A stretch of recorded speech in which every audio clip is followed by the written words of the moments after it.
Citing your sources is an essential and required part of writing a research paper. Keeping things organized and using proper formatting can make the difference in your sanity in your grade. The purpose of a citation is to leave a breadcrumb trail and credit to the resources you are referencing. There are many reference management softwares available online that you can download and watch tutorials on how to use, such as RefWorks, Zotero, EndNote, and Mendeley.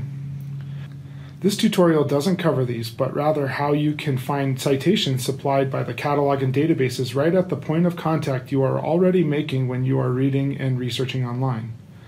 For books in the CCULibrary's catalog, start by doing a search on the catalog. Go to ccu.edu/library, then click on the blue center search box and type your keyword there. Once you have located a resource you plan to use, scroll down to Citations and expand that option. Available there are 4 citation styles for this book. For databases, the process is similar. While each database may look different, most of them have similar features, one of which is the cite feature. You can generally find it in the form of a link or button. It most often lies in the top or right-hand side of a database screen.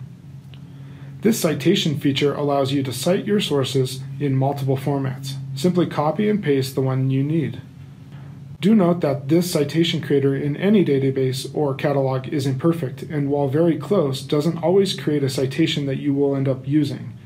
It is easier than making one from scratch. Ultimately, your grade is liable for being spot on, so do review each and every one of these citations for accuracy.